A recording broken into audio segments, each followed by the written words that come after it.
네, 소득세 우리 계속 강의 진행할까요? 페이지는 49페이지네요. 49페이지에 2-49의 기타의 차이 비교입니다.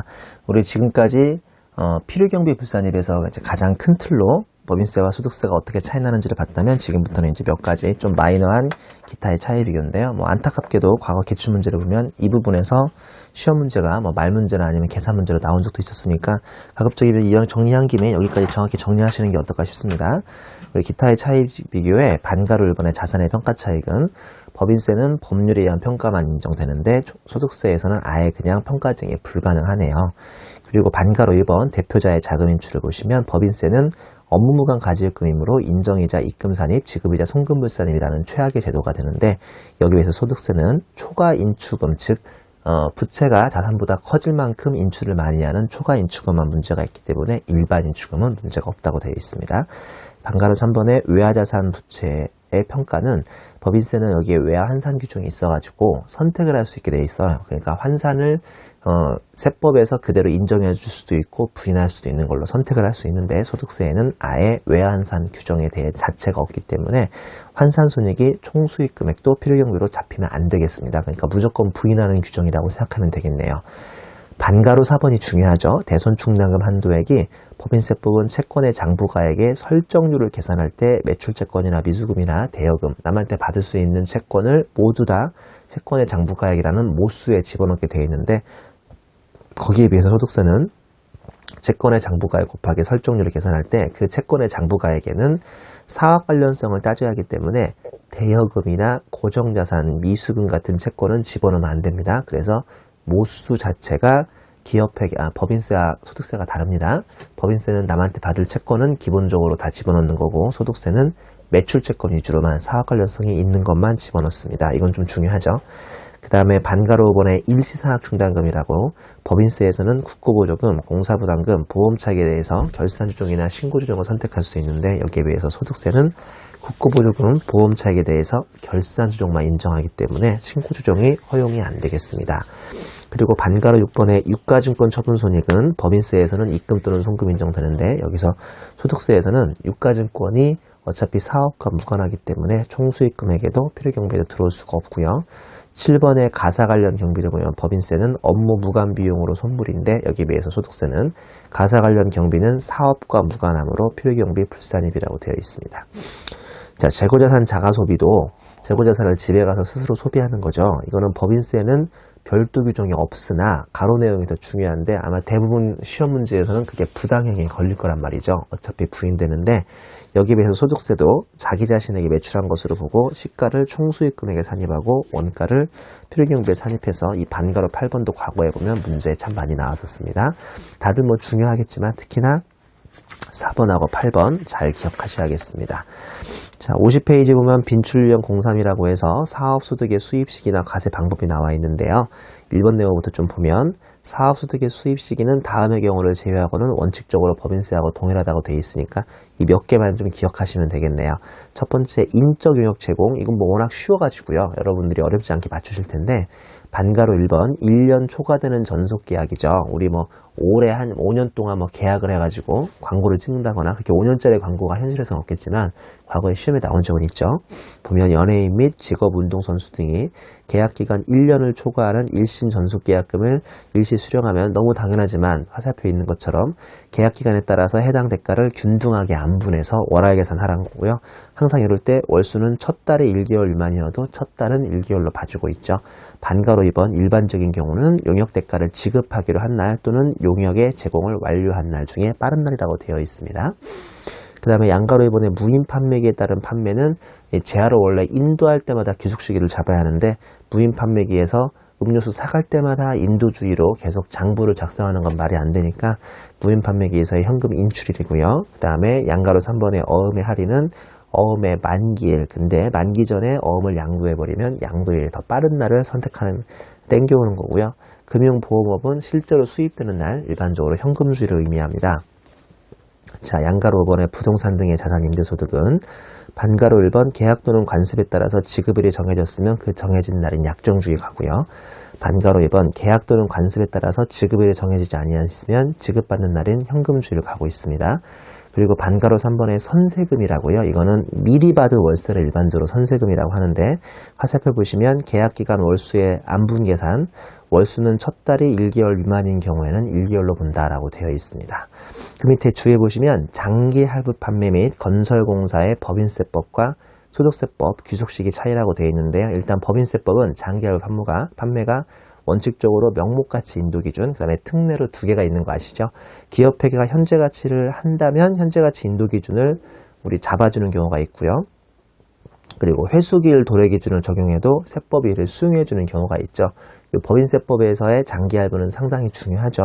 그리고 동그라미 2번 보시면 중소기업 특례라는 게 왜 있지 않습니까? 그래서 중소기업은 기업회계가 원래 현재가치 인도기준이나 회수기일 도래기준을 잡을 때만 세법이 인정해주는 게 동그라미 1번이라면 동그라미 2번은 중소기업의 경우는 기업회계가 잡든 말든 회수기일 도래기준으로 신고할 수 있는 거, 이게 이제 동그라미 2번 이런 게 있는데, 보다시피 소득세법은 반가로 1번 원칙은 당연히 좌동이고요. 명목가치 인도기준이고, 반가로 2번 특례의 동그라미 1번, 즉 기업회계가 현재 가치를 잡든지 회수기일 도래기준을 하면 그대로 인정해주는 것도 좌동인데, 동그라미 2번 중소기업 특례에 대한 해당 사항은 없습니다.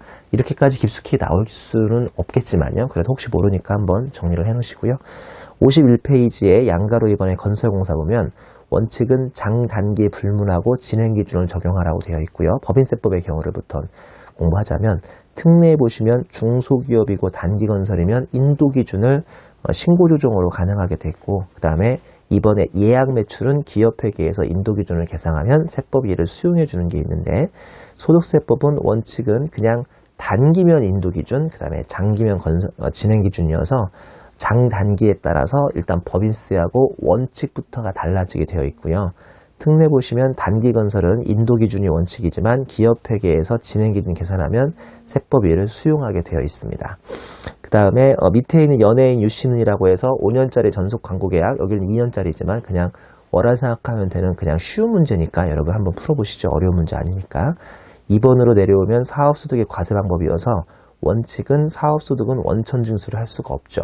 사업소득을 원천징수한다면 우리나라에서 전국적으로 혼란이 오겠죠. 왜냐하면 우리가 슈퍼에 가서 1,000원짜리 음료수를 사 먹더라도 그게 슈퍼 주인 아줌마 입장에서는 사업소득이 되는데, 요거를 만약에 원천징수하라는 소리는 우리가 슈퍼 아줌마한테 1,000원을 주지 말고 원천징수 일반적으로 3%만 해야 하거든요. 그러면 970원만 주고 30원을 손님들이 들고 있다가 다음 달 10일까지 슈퍼 아줌마 대신에 국세청에 지급하는 게 사업소득의 원천징수인데, 이게 있으면 말도 안 되는 거잖아요. 왜냐하면 전 국민 누구나 슈퍼에서 3%를 덜 주고 와야 하니까 사업소득은 원천징수라는 걸 할 수가 없죠. 제가 지금 구두로 설명한 것은 거기에 칠판 마크에 있으니까 한번 보시면 되고요. 근데 넘겨보시면 말만 사업소득이지, 그러니까 거의 근로소득의 성격을 가지고 있는 사업소득이 몇 개 있어요. 이거 뭐 인적 용역인데 요것들은 주는 사람이 3%를 덜 주면 됩니다. 자, 반가로 1번에 부가가치세 면세 대상 의료보건 용역 인적 용역인데 저요. 제가 보통 실무 강의하고요. 실무 강의에 대한 강사료를 받으면 이게 이제 사업소득으로 과세되는 경우가 있고, 또는 일회성이라고 생각하면 다음에 배우실 기타 소득으로 과세되는 경우가 있는데, 사업소득으로 과세가 된다면 저한테 강사료를 주는 사람이, 제가 바로 이 강사가 인적 용역 사업소득이거든요. 몸으로 때우는 거지 않습니까?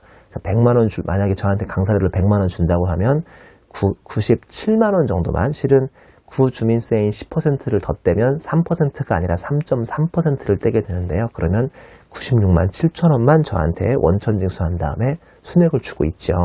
가운데 세로 내용을 보면 국가, 지자체 등 법인, 개인 사업자가 지급하는 경우, 즉 일반 개인이 병원 이용 시에는 원천징수 안 함. 이것도 무슨 말인지 알죠? 그러니까 우리 같은 일반 개인들이 병원을 이용할 때도 병원 그 치료비에다 3%를 떼고 주라는 소리가 아니라, 국가나 지자체, 법인, 개인 사업자 등이 우리 병원에다가 뭔가를 의료보건 용역에 대해서 대가를 줄 때 이때만 3%를 원천징수하면 되는데, 제가 여러분 혹시나 헷갈릴까봐 주 1번으로 요약해왔죠. 회사에서 매년 정기 검진을 수행하면서 병원 검진 차량, 왜 그 버스 와가지고요 엑스레이 찍고 막 그러지 않습니까? 우리도 중고등학생일 때 왜 학교에 그 병원 버스가 오면 가서 엑스레이도 찍고 막 그랬잖아요. 이게 그거예요. 딱 회사에서 매년 정기검진을 수행하면서 병원 검진 차량에 대해서 대가를 주죠. 예전에 다니던 3일의 보험 같은 경우도 시즌이 끝나면 매년 5월에 4월이나 5월에 그 병원에서 나와가지고 소위 정기검진을 해준단 말이죠. 이런 법인사업자, 즉 3일회계법인이라는 법인사업자가 이런 은행한테 뭔가를 대가를 줄 때만 3%를 원천적으로 하는 거니까 우리 일반 개인들이 병원에 감기 걸려가지고 가서 3,000원 줄 때도 3%인 90원은 원천 징수해라. 그런 내용은 전혀 아니겠습니다. 자, 다시 위로 올라가면 반가로 2번 부가세 면세 대상인 봉사료죠. 내용을 보면 과세 유흥장소 등 운영하는 사업자가 공급가액과 별도로 구분 기재된 봉사료, 공급가액의 20%를 초과시 받는 경우도 별도로 5%를 원천 징수하게 돼 있는데 이거 교육 목적상 썩 좋지 않아서 시험에는 그냥 거의 안 나온다고 생각하시면 되겠습니다. 반가로 3번에 납세조합에 가입한 사업자도 오른쪽 세로에 소득세에서 납세조합 세액 공제를 뺀 거 요거 자체를 원천 징수하게 되어 있습니다. 양가로 3번 연말정산 말도 안 되는 거 아시죠? 원래 연말정산은 우리 월급쟁이들의 특권이기 때문에 사업자들은 연말정산을 기본적으로 안 한다고 보시면 돼요. 근데 내용을 보면 연말정산은 일반적으로 근로소득자가 행하지만 근로소득자와 성격이 비슷한 사업소득자인 세 분인데요. 첫 번째 간편장부 대상자인 보험 모집인, 두 번째 방문 판매인, 세 번째 음료품 배달원. 이 사람들은 말만 사업소득이지 근로소득의 성격이 워낙 강하니까 내년 2월에 마치 근로소득자처럼 연말정산을 하게 되어 있고요. 이들은 다른 소득이 추가로 없다면 2월 달에 연말정산으로 끝났으니까 5월에 확정신고를 할 필요가 없습니다. 자, 지금부터 이런 거 상당히 많이 나와요. 원래는 5월 달까지 종합소득세를 신고해야 하는데 연말정산으로 끝나버리면 더 이상 의무 없다. 이런 거 많이 나오니까 나올 때마다 잘 정리하세요. 그리고 이 3명이 아닌 한 사업소득이 있는 사람들은 우리나라에서 거의 5월 달에 종합소득세 신고를 하고 있습니다. 그런 것 때문에 나중에 개업하시는 회계사 세무사님들이 좀 먹고 사는 경우도 있죠. 물론 자기 수입의 이 부분이 절대적인 건 아니지만 저 같은 경우도 지금 있는 사무실에요. 이 개인 사업자 같은 거 기장들이 많이 있거든요. 물론 그건 제가 안 해요. 제가 안 하고 밑에 있는 직원들 시켜요. 회계사 직원 말고요. 그냥 일반 직원. 우리 소위 기장들이 여직원이라고 하는데 일반 직원들이 이걸 해주고 있어서 저도 일반 5월 달에 종합소득세 신고하는 개인 사업자 기장대리를 지금 우리 사무실에서 하고 있는 바람에 꽤 많은 수입의 일부를 차지하고도 있습니다. 이런 사람들이 주변에 장사하는 사람이 많을수록 나중에 개업하시는 데 도움이 됩니다. 자, 양가로 4번의 확정신고 보면 위에 특이한 경우를 제외하면 사업소득은 종합소득이므로 당연히 확정신고 대상이라고 했는데 금방 구두로 설명드렸죠. 웬만한 사업자들은 확정신고를 하고 있습니다. 53페이지 1번 문제부터 좀 풀어보겠습니다. 자, 거주자율은 중소기업을 경영하는 개인 사업자다. 이를 다음 자료를 이용하여 10기의 사업소득 금액을 계산하면 얼마인가? 자, 이제부터 쭉 계산 문제가 나올 테니까 한번 풀어보죠. 물론 말 문제도 있고요. 자, 손익계산서 중 자료 일부라고 되어 있고요. 판매관리비에 급여부터 쭉 남아 있고 빨리 우리 일반적으로 문제는 간접법으로 나오니까 우리 당기순이익 또는 법인세 또는 이 문제는 개인 사업자니까 소득세 차감전 순이익을 구해야 하는데 보니까 소득세 차감전 순이익이 1179 즉 1억 1790만원 자로 주어졌고요. 이제 가부터 보시면 판매비와 관리비에 반가로 1번 급여가 5천만원인데 급여 5천만원 중에서는 1,000만원은 대표자 급여이며 나머지 500만원은 격리부장으로 근무하고 있는 딸이니까요. 1,000만원만 이렇게 더해주시면 되겠습니다. 우리 이런 걸 간접법이라고 한다고 그랬죠? 어떻게 하는 건지 아시죠? 간접법은 딱 위에다가 당기순이익 써주고 그 밑에 비용인데 비용으로 안 들어가야 할 것들은 플러스 해버리고 수익인데 수익으로 안 들어갔어야 하는 것은 마이너스를 해버리면 되는 거죠. 이런 말 어려운 말 아니죠? 쉬운 말이잖아요. 자, 간접법으로 가야니까 처음에 당기순이익 써주시고 비용으로 집어넣었지만 비용으로 들어가면 안 되는 것들은 플러스로 발라내야 하고 수익이라고 해서 잡았는데 수익으로 들어가지 않아야 하는 것들은 마이너스로 발라내야 하는 거 아시죠? 자, 반가로 이번에 감가상각비 건들 필요 없고요. 나의 영업의 수익 및 비용의 예금 이자 수익, 그래 이자 받은 건 기분 좋겠지만 이게 이제 사업소득은 분명히 아닐 것이고 토지처분이익, 토지처분에서 돈 딴 것도 돈 번 것도 기분 좋겠지만 사업소득은 아니고요. 비품 평가손실 일반적으로 세법에서는 평가를 인정해 주는 게 아니니까 평가 손실 난 거 다시 플러스로 이렇게 더하셔야겠고요. 그 다음에 추가 자료 보니까 업무에 사용하던 비품을 창고에 보관하면서 기말 장부가액을 모두 비품 평가 손실로 처리했다. 안 되죠. 자, 그 다음에 세법상 한도액은 600만 원인데 500만 원만 잡았으니까 한도 초과는 아니죠. 그럼 그냥 간단하게 마무리됐나요?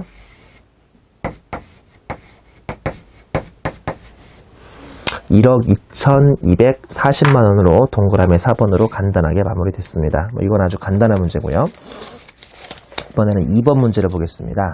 2번 문제 보면 제조업을 영위하는 거주자 갑의 2015년 귀속 사업소득을 계산함에 있어서 당해 가세기간 중 당해 제조업과 관련하여 발생한 다음 자료에 의해서 필요경비에 해당하는 금액만 한번 계산해보라고 돼 있죠. 이 문제는 필요경비만 별도로 계산하는 문제입니다.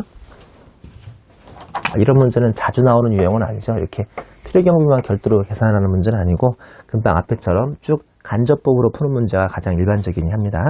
1번 보면 국민건강보험법 및 노인장기요양보험법에 의해서 사용자로서 부담하는 보험료가 800만 원이 있고 그 다음에 직장가입자로서 부담하는 갑 본인의 보험료가 200만 원이 있죠. 그러면 이게 지금 거주자 갑에 대한 것은 거주자 갑은 곧 이 사람의 회사이기 때문에 사용자로서 부담하는 것도 있고 직장가입자로서 본인이 부담한 거 800만 원하고 사장님은 곧 본인이 회사니까요. 200만 원을 싹 다 일단 더해줄 수가 있고요. 그 다음에 양가로 이번에 사업용 기계의 매입에 대한 부가세법상 공제 대상인 매입세액으로 매출세액에서 공제받은 금액 80만 원은 이거는 당연히 부가세에서 매입세 공제를 받아야 하니까 우리 사업소득세에서는 또 필요경비로 잡을 수가 없는 거고요. 3번 보시면 2015년 1월 1일 사업용으로 사용하기 위해서 USD로 10,000불을 차입했고요. 차입 당시 원화 기장액은 900만 원이고 기준 환율로 평가한 금액이 980만 원인데 다시 말씀드리지만 소득세에서는 환산에 대한 규정 자체가 없으니까 요거 환산에 대해서 플러스 마이너스를 해주실 필요는 없죠. 이해하시는 거죠? 그 다음에 양가로 4번에 2015년 1월 1일 사업용으로 사용하기 위해서 이거는 저긴가요? N인가요? N? 그렇죠. 일본에서 N을 100만 엔을 차입해서 2015년 12월 31일 날 상환했네요. 상환. 이거는 환산이 아니라 상환이니까 요거는 실현된 손익이죠. 보니까 어디 보자. 차입 당시 원화 기장액은 700만 원이었는데 상환하는 건 800만 원이니까 요거 100만 원 상환에 대한 손실이 났고요. 그러면 이거는 환산이 아니니까 충분히 필요경비 인정돼서 정답은 4번이 되겠습니다. 4번. 자, 그 다음에 3번 문제를 보겠습니다. 소득세법상 소득세가 비과세되는 주택 임대소득에 관한 설명으로 옳지 않은 것은 1번 1주택을 소유하는 자가 주택 임대소득은 비과세되지만 국에 소지하는 주택은 임대소득은 주택수에 관계없이 과세가 된다. 일단은 국외 소재 주택의 경우는 과세되는 거 맞고요. 그 다음에 2번을 보면 주택수의 계산에 있어서 다가구 주택은 한 개의 주택으로 본다고 했죠. 근데 이제 구분 등기된 경우는 각각을 한 개씩 주택으로 봐서 계산하는 거 맞는 설명이고요. 3번 보시면 주택수의 계산에 있어서 본인과 배우자가 각각 주택을 소유하고 있으면 이를 합산해서 1인별 1주택 따지는 게 아니라 1세대별 1주택을 따지라고 제가 말씀드렸고요.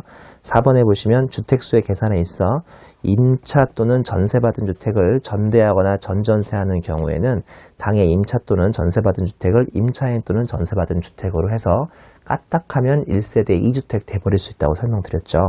5번 보시면 주택 임대소득에 과세되는 여기서 고가주택이라 하면 과세기간 종료율 또는 당해주택의 양도율 현재 실거래가 9억이 아니라 기준시가채가 9억이라고 말씀드렸었죠. 자, 이번에는 4번 문제입니다. 4번 문제 과거에 참 많이 출제됐었던 문제죠.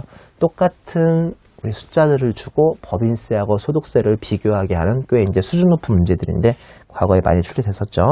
보면 각 사업연도 소득일 경우하고 그 다음에 보시는 것처럼 이게 사업소득일 때 두 개를 구분해서 푸는 아주 전형적인 과거에 많이 나왔던 문제가 되겠습니다. 다음은 거주자 갑이 100%를 출자하여 대표자료에 있는 XY공업의 식기의 손익계산서상의 자료이다. 이 자료를 이용해서 XY공업이 법인사업자일 경우와 이제 XY공업이 개인사업자일 경우 각각 각소와 사업소득을 계산하라는 문제입니다. 자, 1번을 보시면 일단은 법인세 차감전 순이익은 1억 2천이니까 기본적으로 두 문제 다 양쪽 다 1억 2천을 기본으로 해서 간접법으로 문제를 풀어나가는 방법이고요. 그 다음에 양가로 2번 비용 또는 수익으로 반영된 금액에는 다음의 항목들이 포함되어 있다. 다시 말씀드리지만 여기에 비용으로 들어가 있다고 했는데 잘못 들어가 있는 것은 벌써 급여가 딱 나오네요. 이렇게 플러스를 발라내야 하고 수익으로 들어가 있다고 했는데 잘못된 것은 마이너스로 오히려 발라내야죠. 그래서 플러스 마이너스를 잘 해주셔야 돼요. 나에 보면 갑의 부인은 일단은 재무 담당회사로 근무하고 있으니까 좀 믿어줍시다. 다에 보면 증빙이 없는 접대비는 잘하고 있다. 네? 잘하고 있어. 법인세든 소득세든 증빙이 없으면 요만큼 부인되는 게 맞고요.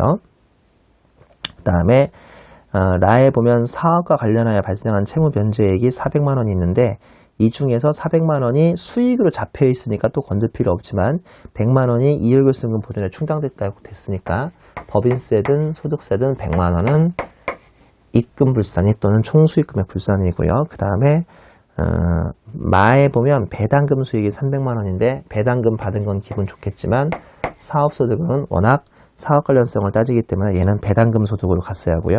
바에 보면 사업 운영자금의 일시적 예금이자 들어온 거 기분은 좋으시겠지만 이거는 이자 소득으로 보너스 하는데 잘못하였으니까 빼서 효과를 없애버려야 하고요. 사에 보시면 사업과 관련 없이 보유하던 토지를 처분해서 이익을 받았으면 요거야 기분은 좋으시겠지만 양도소득으로 가야 하고요. 결론적으로 쭉 마감을 하면 얘는 그냥 간단하게 1억 2,100만 원 나오고 얘는 더하고 빼고 하니까 금액이 1억 3,650만 원이 나오는 문제입니다. 그래서 정답은 3번 각소는 1억 2,100, 그 다음에 사업소득은 1억 3,650만 원이 되겠네요. 자, 이번에는 7번 문제 좀 풀어볼게요. 7번 문제. 다음은 제조업을 영위하는 개인사업자 갑의 2015년 사업과 관련된 자료이다. 갑의 2015년 사업소득 금액으로 옳은 것을 물어본 CPA 2011년 기출문제입니다. 이것도 또 전형적인 간접법 문제가 아닐까요? 그러면 양가로 1번 손익계산서장 당기순이익이 6천만 원 줬으니까 여기서부터 시작을 합니다. 자, 당기순이익은 6천만 원으로 주어졌습니다. 6,000원에서 시작을 하겠습니다. 첫 번째 양가로 2번 손익계산서상 주요 수익 항목은 다음과 같다. 지금부터 잘못된 것들을 빼내시면 되겠네요. 수익 항목 잘못된 거 빼낼게요. 가에 보면 사업과 관련이 없는 자산 수증액, 사업 관련성 따져야 하니까 이거는 총수입으로 들어오면 안 되고요. 예금이자의 수익, 예금이자 받은 건 기분 좋겠지만 여기는 이자소득으로 보였어야 하고요. 다에 보면 사업과 관련하여 해당 사업용 자산의 손실로 인한 보험 차익은 사업 관련성이 있는 손실일 테니까 이 보험 차익은 안 건드리면 되고요. 라에 보면 사업에 사용하는 토지의 처분이익은 토지 처분이익 나온 것은 기분 좋겠지만 이거는 양도소득으로 보냈었어야 하고요. 마에 보면 상장법인의 배당금 받은 거 기분 좋겠지만 요거는 배당소득으로 보냈어야 했었고요. 어려운 말 아니죠? 자, 그 다음에 양가로 3번에 손익계산서의 주요 비용으로 잡혀 있겠지만 분명히 문제 있는 놈들이 나올 테니까 얘네들 다시 더하기로 엎어버리면 되죠. 왜냐하면 비용으로 들어갔으면 안 되는 애들이 나올 테니까요. 가의 소득세 비용 언제나 나오고 있지만 600만 원은 더해서 엎어버리셔야 하고요. 상장 주식 처분 손실 가슴은 아프겠지만 우리 증권사 가서 하소연하셔야지 이거 필요경비로 집어넣을 수가 없고요. 다에 보면 갑의 장남인데 격리부에 근무하고 있다면 1,000만 원을 건들 필요 없이 가만히 놔두시면 되고요. 라에 보면 대손상각비인데요.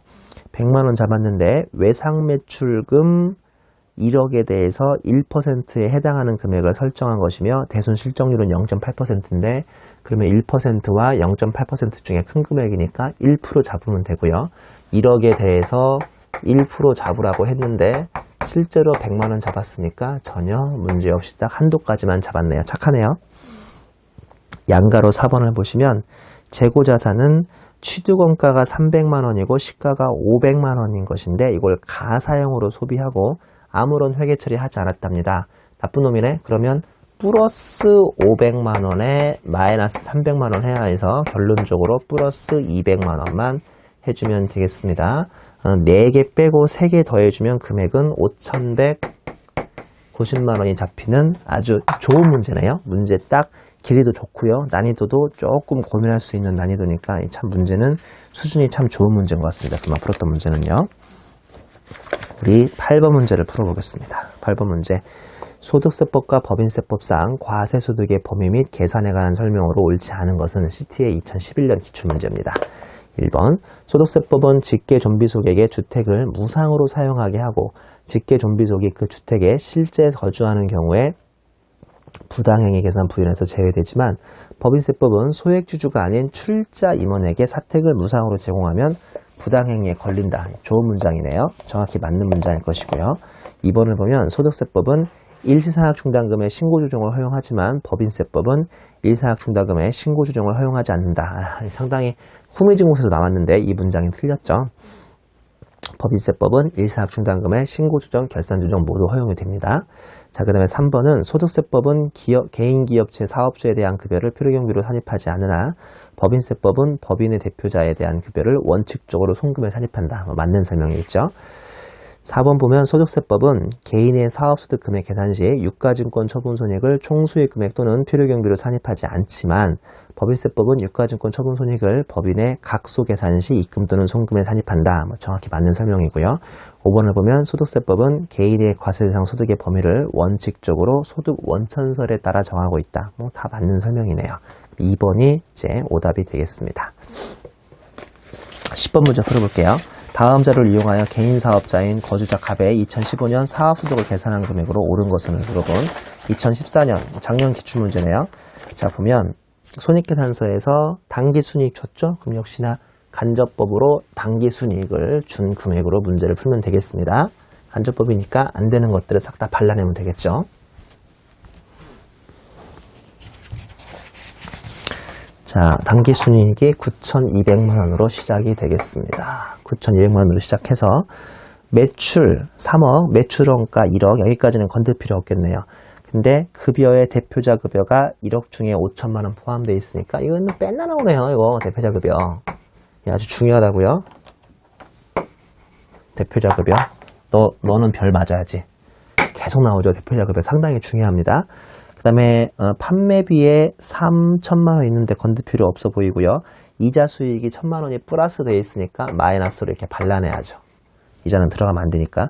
토지 처분이익도 플러스 2천일 테니까 마이너스 2천으로 이렇게 발라내야겠죠. 그 다음에 이자 비용은 이자 수익은 안 되는데 이자 비용은 건들 필요 없는 거 아시죠? 이자 비용은 사업 관련하여 차입을 해서 거기에 대가로 이자를 내고 있는 거니까 건드는 거 아닙니다. 그 다음에 추가자료 보니까요. 가의 2015년 부채 합계액이 사업용 자산의 합계액을 초과하는 적수는 25억만큼 부채가 더 많이 세답니다. 그리고 총 차입금 적수는 500억이래요. 500억. 그리고 이자 비용이 아까 800이었으니까요. 그러면 800 내고 있는 이자 비용이 원래는 송금 인정돼야 하는데 너 500억 차입을 해가지고 물론 적수고요. 그 중에 지금 25억이 오바됐다고 그랬죠? 25억이 오바됐으니까 이게 이제 말 그대로 초과인출금에 대한 이자가 돼서 이게 40만 원 나오네요. 플러스 40만 원이 미안하지만 초과인출금 관련된 초과인출금 관련된 지급이자가 나와버렸습니다. 그러면 지급이자 송금물산입 하듯이 얘도 0.4로 할게요. 0.4M만큼 40만 원만큼 더해야 하니까 우리 초과인출금 관련된 이자가 거의 안 나오다가 2014년에 계산 문제가 거의 처음으로 등장했는데 1차에서요. 그렇게 어려운 수준으로는 등장하지 않았다는 거. 자, 그 다음에 마지막으로 나열해보면 2015년 중 재고자산 취득원가 100만원, 시가 200만원을 가사형으로 소비했는데 아무런 회계 처리 안 했으니까 가사형 소비에 대해서 플러스 200만원, 마이너스 100만원으로 결론적으로 플러스 100만원을 더 해주라는 소리군요. 그러면 쭉 합계되면 이 문제에서는 사업소득 금액으로 계산한 게 1억 1,340만원이 정답이 되겠습니다. 예년 수준에 비해서 그렇게 어렵지 않은 문제가 기출됐었네요. 자, 이번에는 11번 문제죠. 다음 자료 이용해서 부동산 임대사업자인 거주자 갑의 2015년 사업소득 총수익 금액을 계산한 것으로 옳은 것을 물어봤습니다. 이것도 14년 기출문제네요. 14년에는 회계사 1차 시험에 사업소득에 대한 계산 문제가 2개나 나왔으니까 15년에서는 조금 덜하긴 하겠습니다. 물론 이 법칙이 언제나 맞는 건 아닌데요. 좀 덜하길 바라야겠네요.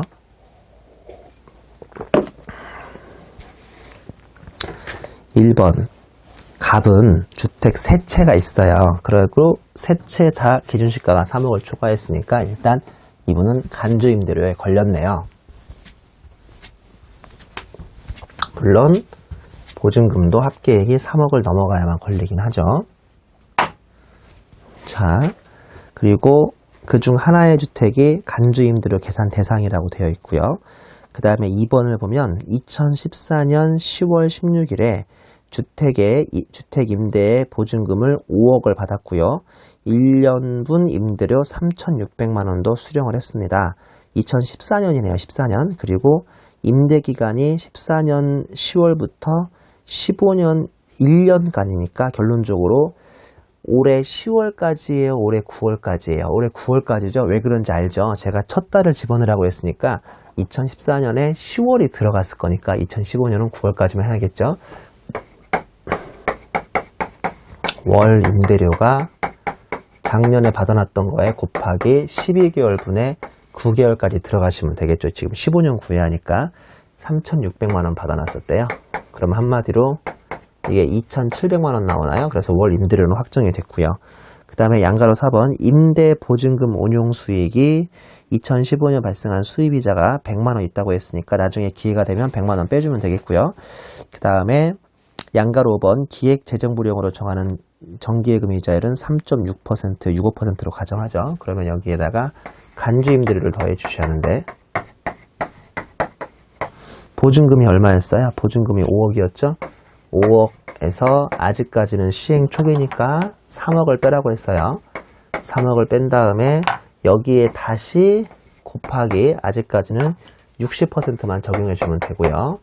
곱하기 365일분의 적수가 아까 2번에 있었던가요? 3번에 보면 288일의 적수를 적용하고 있다고 되어 있고 곱하기 정기예금 이자율은 약분 잘 되라고 3.65% 마지막으로 빼기 은행 이자 수익이 아까 100만 원 있었다고 그랬죠? 그래서 여기까지 딱 계산해주면 숫자가 얼마가 나오냐면 245만 6천 원이 나옵니다. 245만 6천 원이요.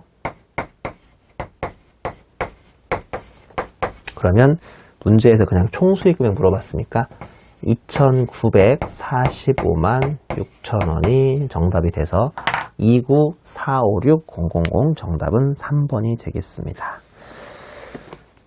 14번 문제 풀어볼까요? 14번 문제. 다음 중 소득세법상 사업소득에 관한 설명으로 옳지 않은 것은 1번 작물 재배업 중 곡물 및 기타 식량 작물 재배업, 유치원과 학교사업, 그 다음에 사회복지사업법에 의해서 사회복지사업 연구개발 용역인데 계약에 의해서 대가를 받은 경우 포함이니까 요것 때문에 틀렸구나. 그쵸? 가로 때문에 틀렸습니다. 는 과세하지 않는 사업소득에 해당한다. 1번이 벌써부터 오답이고요. 나머지 주택 임대소득의 비과세 규정 적용 시 공동소유주택은 지분이 가장 큰 자의 주택으로 간주하며 맞죠? 지분이 가장 큰 자가 2명 이상이면 각자의 소유주택으로 간주하는 것이 원칙이지만 다 맞는 설명이네요. 근데 공동소유자들이 합의해서 그 한 사람을 1인을 주택 임대 수입의 귀속자로 정한 경우에는 귀속자 소유주택으로 간주한다. 다 맞는 설명이죠? 맞죠? 그 다음에 3번 보면 축산부업 중 비과세 규모를 초과하는 사육도수에서 발생하는 소득금액과 축산부업 이외의 농가부업 아까 배웠었죠? 그거를 합계해서 2천만 원을 한도로 비과세하며 돈 금액이 2천만 원을 초과하면 전액과세가 아니라 초과분만 과세합니다. 그 다음에 4번 보시면 제조업자, 생산업자, 판매업자로부터 그 제조, 생산, 판매하는 금품을 받은 경우 그 판매가액을 한마디로 시가기준가라고 그랬죠. 제조업자, 생산업자, 판매업자가 아닌 자부터 물품을 인도받은 경우는 시가를 총수익금액으로 한다. 맞는 설명이고요. 5번 보면 접대비 사업장별 기초금액을 산정할 때 중소기업인지는 수익금액, 즉 매출액이 가장 큰 업종. 내가 중소기업이 될 수 있는 제조업 매출이 5억이고 그 다음에 중소업이 될 수 없는 부동산 임대업 매출액이 2억이면 나는 중소기업 되는 거죠. 5억이 2억보다 크니까. 그 다음에 사업 월수는 해당 과세기간 중 사업 월수가 가장 긴 사업장의 월수를 하며 이때 추계 결정된 사업장의 월수는 고려하지 않는다. 좀 세부적인 내용이긴 하지만 5번도 맞는 설명이 되겠습니다. 자, 여기까지 해서 기본적인 문제들을 다 끝내고요. 우리 뒤에 나오는 근로연금 기타 소득을 한번 진행해 보겠습니다. 67페이지의 4절 근로연금 기타 소득입니다. 빈출유형 01의 근로소득부터 한번 진행해 보겠습니다. 보면 1번 네모의 근로소득의 범위에 양가로 1번 일반급여는 봉급, 급료, 보수, 세비, 임금, 상여, 수당과 이하 유사한 성질의 급여 다 들어가는데 오른쪽 서류에 보면 근로소득 불포함이라고 해서 고용관계에 의하지 않으면 사업소득 등에 해당한다고 되어 있네요. 그 다음에 양가로 2번 잉여금 처분에 의한 상여, 주총이나 사원총에 의해서 잉여금 처분을 통해서 얻는 상여로서 이것도 시험 문제에 자주 등장하는데 그냥 잉여금 처분 상여가 뭔지만 아시면 되고 귀속 시기가 2015년 귀속인지 2016년 귀속인지만 아시면 되는데 뒤에 제가 나올 때 설명드릴 테니까 잘 정리하시면 되겠습니다. 그 다음에 양가로 3번의 인정상여라고 해서 근무 중인 법인에서 입금산의 부당행위 100에 상여 처분이나 배당 처분을 받을 수 있는데요. 앞에서는 배당 처분 받은 걸 설명했고 여기서는 상여 처분을 받은 걸 설명드리는 거죠. 그 다음에 양가로 4번 퇴직 관련 소득이라고 해서 퇴직으로 인해 받는 소득 중 법인세법상 임원 퇴직급여 한도 초과 등으로 송금 불산입한 금액 및 소득세법상 2012년 이후에 3배수 한도 초과는 제가 8절 퇴직급여에서 퇴직소득에서 다시 한번 자세히 설명을 드릴게요. 자, 오른쪽 세로 보시면 근로소득 불포함인데 퇴직급여 지급 규정인 취업규칙이나 노사합의 포함에 의한 퇴직소득 아니면 퇴직위로금 등은 이거는 근로소득으로 오면 안 되고 퇴직소득으로 보내라는 뜻이겠죠. 그 다음에 양가로 5번에 주식매수 선택권 행사 얘기라고 해서 근무기간 중 행사하면 근로소득이요. 오른쪽 세로에 근무 후 나중에 퇴직한 다음에 행사하면 기타소득인데 요거는 과거에 많이 출제됐으니까 양가로 5번은 꼭 정리하도록 하시고요. 양가로 6번 주택이나 사택 등을 제공받은 이익은 출자 임원이면 근로소득이요. 그 외에 일반적인 소액주주 임원 아니면 아예 주식이 없는 그냥 임원 아니면 우리 사용인은 소액주주 사용인이든 대액주주 사용인 이런 표현이 없습니다만 뭐 소액주주든 아니든 그냥 사용인은 그냥 사용인으로서 사택을 제공받으면 아무런 근로소득 과세가 되지 않죠. 그 다음에 양가로 7번 주택구입 대여금은 종업원의 주택의 구입 인차에 소요되는 자금을 회사에서 복리후생 차원에서 절이나 무상으로 대여받음으로써 반사액을 누린다면 요거는 근로소득 들어갑니다. 양가로 6번하고 7번은 반드시 비교하셔야 돼요. 양가로 6번은 지방 근무할 때 지방에 연구가 없으니까 사택을 공짜로 살게 하는 거예요. 그러면 내 생활비만큼 보전되는 거잖아요, 회사에서. 왜냐하면 나한테 원래 월세를 받아가야 하는데 월세를 안 받아갔으니까 그만큼 내 생활비만큼 월급을 더 보전받은 걸로 보지만 근무하다 보면 지방 발령 날 수도 있는 거니까 이때는 출자 임원만 추가 과세가 되고 있는데요. 양가로 7번에 주택 구입할 때 대여금을 좀 공짜로 받는다면 이거는 복리후생 차원에서 좋다고 할지라도 종업원의 주택의 구입과 임차에 소요되는 자금을 절입 또는 무상으로 대여받음으로써 얻는 이익은 안타깝지만 현재 근로소득 과세가 되고 있습니다. 다음 페이지 양가로 8번 기밀비 참고하시고요. 양가로 9번의 여비도 여비 명목으로 연액이나 월액, 즉 연정액이나 월 금액으로 뭔가를 급여나 휴가비 받으시면 또 다른 의미의 근로소득이니까 과세가 되고 있고요. 10번의 경조금은 일반적으로 수험 목적으로 사회 통념상 타당한 금액을 줄 테니까 큰 문제 없이 송금 아니죠. 근로소득에 포함되지 않고 11번에 사내 강연료도 업무와 관련된 강연이거나 신입사원 출제료 등 업무 관련성에 있으면 근로소득이요. 오른쪽 세로에 업무에 무관한 기고, 즉 사보 여행기 등은 기타 소득 과세가 되는데 이것도 장난치는 문제로 많이 나오고 있죠. 12번의 보험료 보시면 종업원이 부담해야 할 부분을 회사가 대신 부담한 금액은 근로소득의 원칙이다. 왜 제가 사업소득에서도요. 주시는 회사 입장에서 단체보험에 가입하면 70만 원까지는 일반 인건비로 일반 복리후생비 인정되는데 70만 원을 초과하면 인건비로 인정받는다고 그랬으니까 받아가는 사람 그러니까 상대방인 월급쟁이들은 70만 원을 초과할 금액만큼 회사가 자신을 위해서 단체보험을 가입해버리면 70만 원 초과분에 대해서는 근로소득 과세가 된다는 소리죠. 그게 오른쪽 세로에 써있죠. 동그라미 1번 단체 순수 또는 환급부 보장성 보험의 1인당 연간 70만 원까지 금액은 문제가 없습니다만 동그라미 2번 임직원의 고의 및 중과실 외에 일반 경과실로 만약에 사고가 났을 경우에 이거를 회사가 대신 책임져 주겠다고 보험료를 납부하고 있으면 이것도 문제 없어요. 다시 우리 회사가 택시 회사인데요. 종업원들이 택시 타고 다니다가 사고 내버리면 그 손해배상금이나 뭔가 문제를 보험을 가입했다는 거예요. 미리미리 그 문제가 발생할까봐 그 보험료는 그 택시 우리 회사가 지금 택시 회사니까 운전하고 있는 우리 택시 직원들이 알아서 가입을 해야 하는데 회사가 대신 가입해 준다고요. 이제 그랬는데 이게 일반 경과 실을 때 보장해주고 회사 직원이 사고 냈을 때 우리 회사가 대신 보장해주는 보험이면 문제가 없는데 그게 아니라 중과식이거나 고의인 사고까지도 회사가 보장해 주겠다고 보험료를 평소에 내고 있으면 그거는 월급을 더 주는 거나 마찬가지니까요. 이건 지금 고의 및 중과실 외에 일반 경과실 때만 근로소득이 안 들어간다는 거 기억하시고요. 3번에 퇴직 일시금 신탁이나 퇴직연금의 보험료는 원래 회사가 내줄 수밖에 없는 거니까 이것도 근로소득에 들어가지 않습니다. 그 다음에 13번에 기타 보시면 공무원에게 지급되는 직급보조기, 휴가비, 자녀 학비 보조금, 의료비 보조금 등도 근로소득에 싹 다 들어가니까 조심하시고요. 근로소득에 불포함되는 것은 근로자 본인의 학자금 중 요건을 만족하는 게 이제 나중에 비과세 된다고 우리가 같이 배울 겁니다. 그리고 마지막으로 예를 보면 회사는 거주자 유대리를 위해서 연 100만 원의 단체 환급부 보장성 보험료를 5년간 납입했죠. 그러면 100만 원 중에서 70만 원까지는 문제없고 30만 원 부분은 5년 동안 근로소득 과세가 됐을 거라고요. 근데 유대리가 계약 만료하기 전에 자기가 사고가 안 나가지고 40만 원을 환급받아요. 얘는 단체 순수보장성 보험이 아니라 단체 환급부 보장성 보험인가 보죠. 그러면 납입시를 보시면 70만 원씩 5년 동안 350만 원은 비과세 됐을 거고요. 30만 원씩 5년은 150만 원은 근로소득세 과세가 됐을 거예요.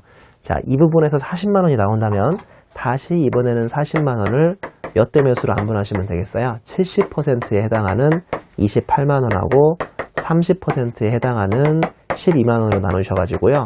이 부분은 지난 5년 동안 세금 한 푼도 안 낸 거에서 돌아왔으니까 이거는 근로소득으로 과세가 될 텐데 이거는 과거에 세금 싹 다 맞아버리고 기분 나쁜 금액에서 나왔으니까 이거를 또 과세하면 일종의 이중과세가 되고 이중불이익 될 거 아닙니까? 그래서 오른쪽 을 보시면 수령할 때는 보다시피 그 70%에 해당하는 28만 원은 근로소득세를 과세하라고 되어 있고요. 거기에 비해서 30%에 해당하는 12만 원은 비과세하라고 되어 있으니까 전형적인 제가 좋아하는 대응 논리죠. 제가 항상 강의할 때 대응 논리 강조하잖아요.